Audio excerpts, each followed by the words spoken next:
Hello student, आज हम देखेंगे कि ये मैलस लॉ क्या होता है। मैलस एक साइंटिस्ट थे जिन्होंने हमें पोलराइज्ड लाइट की इंटेंसिटी के बारे में बताया। Let's see. जैसा कि हम जानते हैं कि पोलराइज्ड लाइट कहाँ से प्रोड्यूस होती है, ऑब्वियसली अनपोलराइज्ड लाइट से। उसके साथ कुछ प्रोसेसेस हम करके पोलराइज्ड लाइट प्रोड्यूस करते हैं। सो अनपोलराइज्ड लाइट का सिंबल कैसे दिखाते हैं हम लोग, प्रेजेंटेशन कैसे होता है उसका, एक वर्टिकल वाइब्रेशन हम दिखाते हैं और सेंटर में हम दिखाते हैं एक dot. Dot means horizontal vibration. So जब हम इसे एक पोलराइजर से पास करते हैं तो जो वाइब्रेशन इसके एक्सिस के पैरेलल होती है वो लाइट हमें बाहर वाइब्रेट होते हुए दिखेगी। सो फिलहाल यहाँ पर क्या है, पोलराइजर की एक्सिस वर्टिकल है, तो यहाँ से जो लाइट बाहर आएगी तो लाइट कैसी होगी, वर्टिकल, राइट, वर्टिकल प्लेन में वाइब्रेट होने वाली। नाउ लेट्स से आपके पास एक एनालाइजर है जिसका एक्सिस क्या है, again parallel to this vertical vibration. Analyser क्या होता है, it is simply another polariser जिसको हमने दूसरी जगह पे रखा हुआ है। Basically they are the same crystals. Now analyser analyse करता है, डिटेक्ट करता है। सो अगर एग्जैक्टली इसके पैरेलल है तो इसमें से लाइट आपको बाहर आती हुई दिखेगी। अगर इसकी इंटेंसिटी लेट्स से आई है और लेट्स से कि इसका एम्पलीट्यूड आपको दिया है ए, सो यहाँ पर भी क्या होगा, आई और ए। क्यों? क्योंकि दोनों सेम रहेंगे। लेकिन लेट्स से कि आपने इस एनालाइजर को रोटेट कर दिया। यस, हम लोग इसको रोटेट कर सकते हैं सच दैट कि इसकी जो ओरिजिनल प्लेन थी, एक्सिस था, वहां से हमने लेट्स से इसे शिफ्ट कर दिया या फिर रोटेट कर दिया through angle theta. So it's a common sense कि जो लाइट यहाँ से पहले बाहर आ रही थी, इसकी इंटेंसिटी और इसकी इंटेंसिटी पहले सेम थी, but now it is not going to be same. What will happen, यहाँ से जो लाइट आ रही है इसका सिर्फ एक पर्टिकुलर कंपोनेंट ही यहाँ से बाहर आ सकता है, राइट।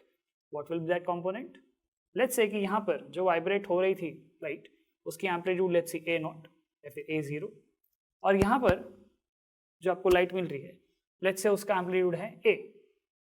सो हम क्या रिलेशन लिख सकते हैं कि ए यानी कि जो नया एम्पलीट्यूड आपको दिख रहा है वाइब्रेशन का, that will be a naught multiplied by cos theta, right.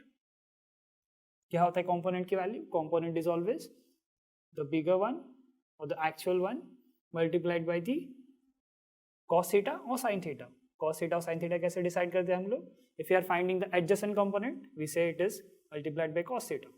यहाँ पर आप देख रहे हैं कि यहाँ पर कैसा था, ये वर्टिकल वाइब्रेशन, यहाँ पे इंक्लाइंड हो गया, तो ये एडजेसेंट साइड्स हैं।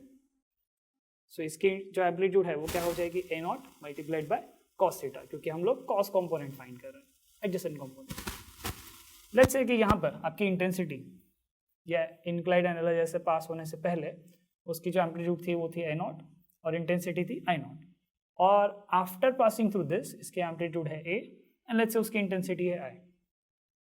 तो मैलस लॉ क्या बोलता है कि आई जो है वो प्रोपोर्शनल होता है cos स्क्वायर थीटा की, ये मैलस लॉ। लेकिन हम लोग ये प्रूफ कैसे करेंगे, how do we prove this, we know one relation that intensity of light is directly proportional to the square of its amplitude, right. So we can write I upon I naught, I upon I naught, which means intensity of light after it passes through the analyzer is I, and before it passes is I naught, will be equal to A upon A naught का square. Now you can see A upon A naught की value क्या हो जाएगी, cos theta. So let's substitute. So therefore we will get I upon I naught is equal to cos theta, और उसका स्क्वायर कर रहा है तो it will become what, cos square theta. So therefore I will be is equal to I naught into cos square theta.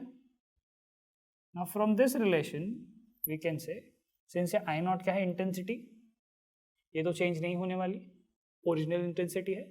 As theta changes आपकी intensity vary करेगी। कैसे वैरी करेगी, according to this relation, I proportional to what, square of cosine of angle, square of cosine of angle। कौन सा angle, actual vibration की जो plane थी, और आपका जो ये नया एक्सिस है आफ्टर रोटेटिंग दिस एनालाइजर, ठीक है, उसके बीच का एंगल को हमने क्या बोला है, थीटा। सो वही है हमारा Malus law, that intensity of the light after it passes through the inclined analyzer will be proportional to square of the angle of what, cosine of angle. This is what we call it as Malus law. I hope आपको समझ में आया कि किस तरह से intensity vary होगी अगर आप एनालाइजर की एंगल को चेंज करते हैं। नाउ लेट्स से कि अगर आपने थीटा को 90 कर दिया, थीटा 90, यानी कि आप रोटेट करते करते एग्जैक्टली हॉरिजॉन्टल पे पहुंच गए, तो cos 90 will give you 0, यानी कि इंटेंसिटी जो वहां से बाहर आएगी दैट विल बी 0।